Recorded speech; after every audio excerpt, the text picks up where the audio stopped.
Well, hey, welcome to the Christian Media Marketing Show. My name is John, and I am grateful as always for you to just spend some time with me today.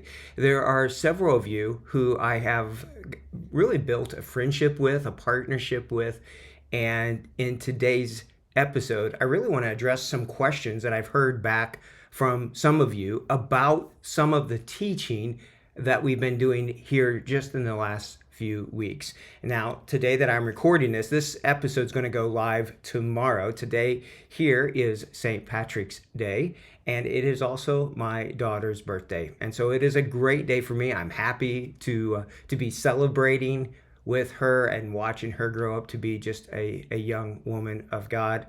And I'm hoping that what I'm going to share with you all today will be a benefit. I wanted to let you know too that there's just things that continue to change that are out there. And one of them is that we've been doing this Google Analytics training in the last few shows. I hope you're watching those because Google has announced that the Google Analytics 3, that platform, is going to go away here in 2023. So if you have not yet made the jump over to Google Analytics 4, now would be a good time. Watch some of those other shows and you can learn how to set up your Google Analytics 4 property. Now, I know that it's going to take a learning curve to do that. I still find myself looking for things that I know how to do in Google Analytics 3, but they continue to add things to it. And that's the future. That's where it's going. A lot of times things change and we just have to adjust to that and make the changes that are happening. Things that we used to be able to do, we can't do any longer. And yet there's going to be new things that are coming along as well. And that's really kind of what I want to share with you about today, because one of the big things that is happening, and one of the biggest questions that I get asked a lot about, is the whole process of verification. This whole idea of proving you are who you say you are. Now, why even do that? It used to be you could just spin up a Facebook page and start running ads. That you could just do that and you would see some traffic, you would see some people, great. But those days are over. And when you don't set up things correctly, you set up and put your account and all of the work that you're doing, all of the data that you are collecting at risk. And so it is important to do the proper things the proper way. Whether you are using Facebook or Instagram or Google, whatever you are using, this process of verification is being rolled out around the world. If you have not seen it yet, if you have not had any of your ads stopped yet because of it, well then great, praise God. But it will happen. It is going to impact every account out there. And I really think that this is just the tip of the iceberg, that these social media platforms are going to request and require more and more of you to prove that you are who you say you are. So what that's meant for us is we've had to start new businesses and we've had to go through the verification process. We have to file the paperwork. We have to get the bank accounts. We've had to get phone numbers and do the whole process. And all of them are, well, they're legit. They are real businesses. You could do a nonprofit, but it's tremendously harder to do that. And the purpose of these businesses is to do the verification process, to be legal, but not to make a profit. In fact, I hope that it will come across as completely neutral on the profit and loss statement. I am not being requested by Facebook or Google to show profit and loss statements. And so they're not looking for that. They're looking to see, are you legitimately recognized by where you are saying you are at, or where you are running your ministry, business, nonprofit from. Now, those words can be interchangeably used. And so, for example, Kavanaugh Media and our other businesses solely work with Christian mission and church organizations. So in one sense, we're purely a ministry, but we also file with the state because we are a business as mission. And so those terms can be moved all over the place. So don't get hung up today as you listen to me on if I say business and think, well, we're not a business. Well, whatever your entity is, that's what is important. Now, let me start with answering one of the questions that I was asked. And this is just simply the whole idea that a tremendous amount of the targeting is gone now. And if you are running ads that use certain phrases or words in the detailed targeting, then on the 17th or after the 17th, if you have ads that are running that are using that detailed targeting, they should be stopped according to Facebook and to Meta on that. So if you are running any that are using any of these terms, you probably want to go back and look through all of your active campaigns and make sure that none of them have been paused. If you have any of those, then you're going to need to clear that out. Now, that just means you need to use a more general, broader audience at the top of your funnel. But I was encouraging many of you all to build custom audiences and to work through building out some of these people that have already shown intent from those. And so I got a question back, and the question simply says, hey, I'm curious, what would you say is the main reason to run these Bible and Jesus audiences if we can't use them in the future? Great question. And the reason why I want you building these custom audiences based off of intent is that you can use those to create lookalike audiences. So you can say everyone that's come to your website and you had those Jesus and Bible targeting, detail targeting in it, the people that had that targeting who have engaged with your website, clicked on an ad, commented, watched a video, whatever, that data then is still valuable. So you want to use those to create a lookalike audience, and that's going to be next week's show. So I will have the video where you can watch me go through it, or if you're listening to the podcast, I'll try to describe it the best that I can so that you can listen to it. And then if you're curious or not sure about something, you can always click on the YouTube channel or go to our website and watch it there. And so the reason why I'm encouraging you to use these audiences that you've had before is because it's going to hopefully, Lord willing, provide a little bit better quality of people that are engaged or who have shown intent for your custom audiences. And then you can build lookalike ones from there and begin to start that marketing to them. So the top of the funnel, let them know that you exist, let them like and see the content you have, and then at a certain point they will trust and engage enough to message you. Now, interesting thing to this too, before I get to the next point, is that I really believe that the comments are a big area that we're overlooking, that we're missing. Sometimes people will just click like or whatever. Try to engage there. Make a quick comment back to them. Thanks for your like. Was there anything specific that you liked from it? Whatever. Because view the comments as almost like a micro conversation. Instead of somebody sending you a private message, they may comment or they may engage on the post first. That's why your online moderators and your responders are so very important, because that may be that first that first small step to engagement. And before they might send you then a full private direct message. And so make sure you're engaging with those. Thank them at least, like their comments. Respond back to them. And if you get a bunch of negative ones, leave one or so up there and respond back with grace. Let others see how you respond in Jesus and leave that on there so people can see that. But for the others, we personally recommend that you then just delete that comment, block that person, because they are showing through their actions and intent that they're not seeking. They're not interested. So by blocking them, we don't keep running ads to them. So we maximize our ad budget. All right.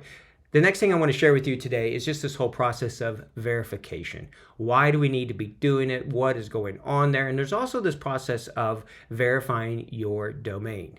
So I want to show you, and I'll take some screens here, and I want to show you what it is exactly what I'm talking about. So with an account, you're going to go to your business account. You're going to go to business.facebook.com, and then you're going to see these three bars up here in the top left that will allow you to see all the different things. And you want to go to the business settings.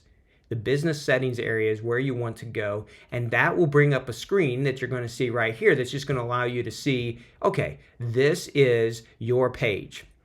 And you're going to notice on your page that it's going to say your business verification status, whether or not you are verified or unverified. And then it'll show the date, it's going to show who did it, all of that. It will also show your ad account creation limit. Now you can have up to 20 ad accounts, but it's based upon a lot of things, and it seems to be based upon your ad spend more than anything else. If you're starting a brand new account, you're going to be limited to one ad account to get started. So be careful. You're also not supposed to run one ad account for one client, in essence, one entity at a time. And Facebook came out with a big email about this, and it created quite a stir, to be honest with you. Even with me, I was like, what is this?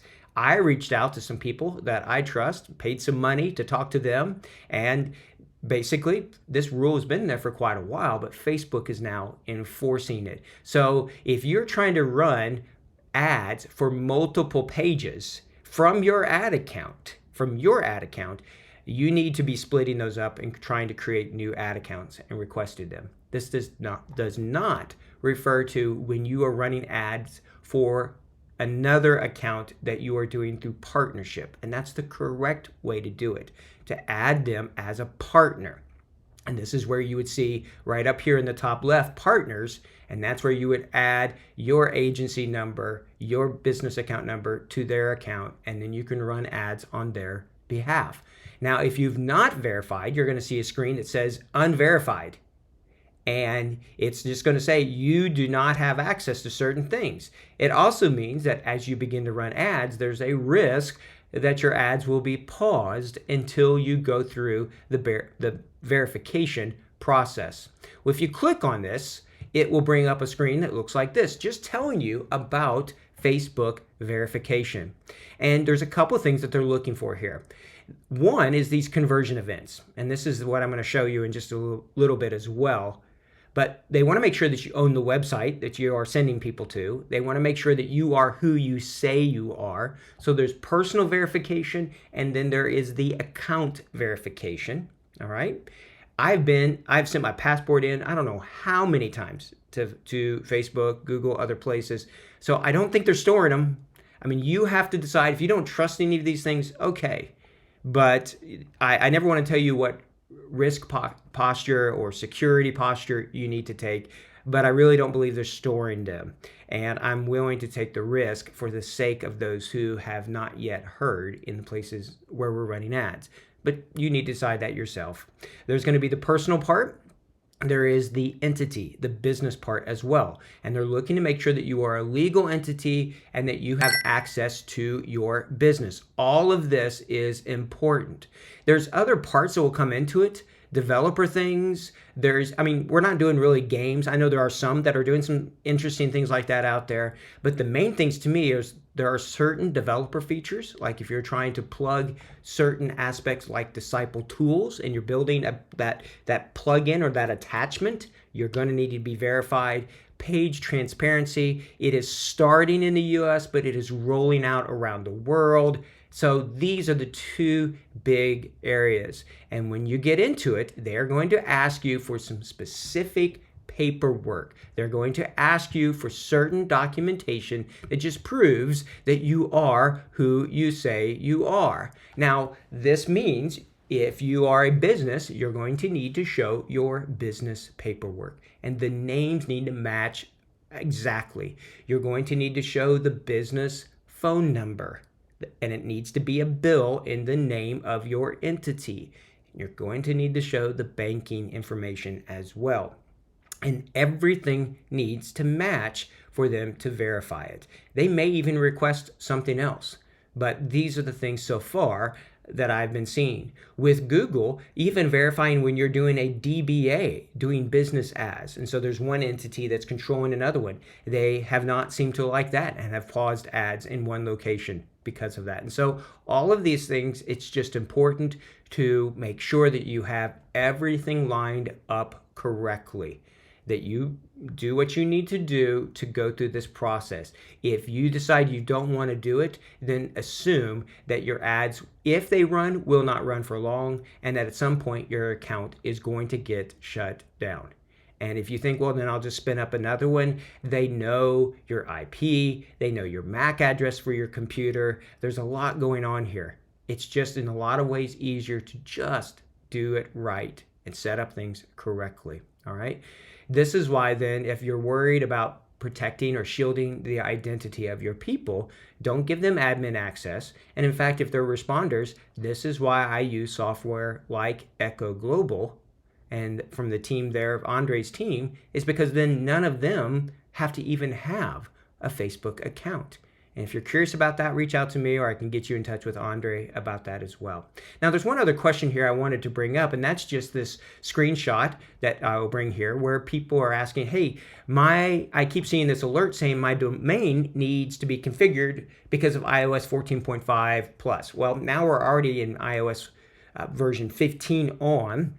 And if you've not done this, you do need to verify your domain. There's a few reasons why. The biggest one is that they are limiting the amount of events. And so you need to set those events and that event tracking and their priority up when you go through this domain part. But it's also showing that you actually own that domain. So if you've not done that yet, well, then I would encourage you to do that. It's not hard. There's a couple different ways you can do it. I've had some training just a few months ago about how to go through that process, or there's always tremendous amount of resources and teachings out there on YouTube and Google. So just search and you're going to find some good things.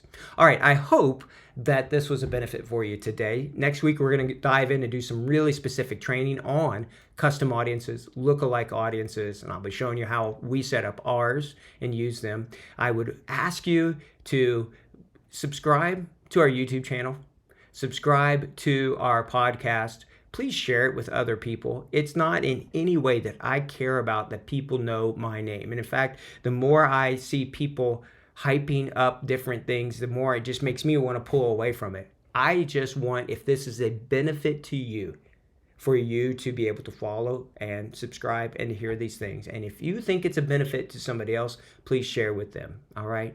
If you've got other questions, if you have other things that you would like for us to put on the podcast to show you, I will bet that there's hundreds, if not thousands of others that have the same question. So please feel free to reach out. We'll do our best. We're slammed just like you are, but we want to serve. That is our heart. And we thank you for your heart, for the kingdom, and for all you do for Jesus, for his name, and for his glory. God bless you in all you do. Take care, and God bless. Bye-bye for now.